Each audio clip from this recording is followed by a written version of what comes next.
India news हट भारत की खबरें सच्चाई के साथ।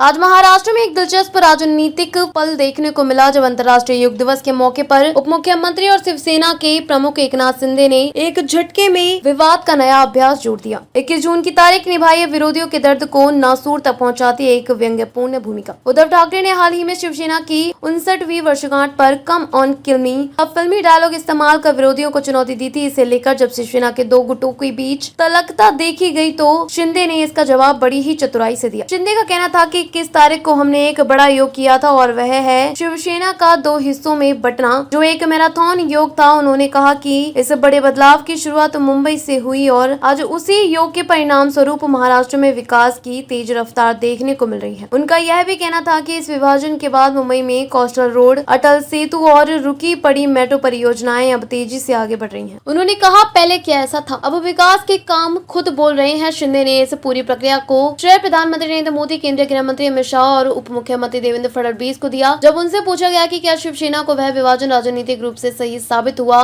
तो उन्होंने जोर देकर कहा, विकास ही हमारा असली एजेंडा है। उन्होंने ठाकरे गुट हमें गद्दार कहकर पुकारा, लेकिन आज परिणाम साफ है, मुंबई विकास की राह पर अग्रसर। इससे पहले उद्धव ठाकरे की तरफ से कटाक्ष किया गया था कि शिंदे की शिवसेना की उत्पत्ति सूरत गुजरात में हुई और उन्हें बाल ठाकरे की फोटो अमित शाह की जगह लगानी चाहिए। इस पर इस गुट ने पलटवार करते हुए कहा कि उनका चलना फिरना बाल ठाकरे की विचारधारा के अनुरूप है और वे उसके मूल मंत्र को आगे बढ़ा रहे हैं। इस पूरे घटनाक्रम ने राजनीतिक वातावरण को और गर्मा दिया है। शिवसेना विभाजन, फडणवीस शिंदे गठबंधन, उद्धव राउत गुट के बीच आरोप प्रत्यारोप और यूपी विधानसभा चुनावों की पृष्ठभूमि मिलकर इस सियासी समर को और रोचक बना रहे हैं। योग दिवस पर शिंदे का मैराथन योग भले ही आध्यात्मिक पहलू में था, लेकिन उन्होंने इसे एक सशक्त राजनीतिक संदेश में बदल दिया। महाराष्ट्र में सियासी समीकरण और जनता के दायरे पर सवाल खड़े करते हुए यह उनका बयान चर्चा का विषय बन गया है। इस पूरे घटनाओं को देखते हुए यह स्पष्ट है कि महाराष्ट्र का राजनीतिक परिदृश्य नया अपडेट मांग रहा है। इससे जुड़े निष्कर्ष और आगामी चुनौतियों पर हमारी अगली रिपोर्ट में विस्तार से चर्चा की जाएगी।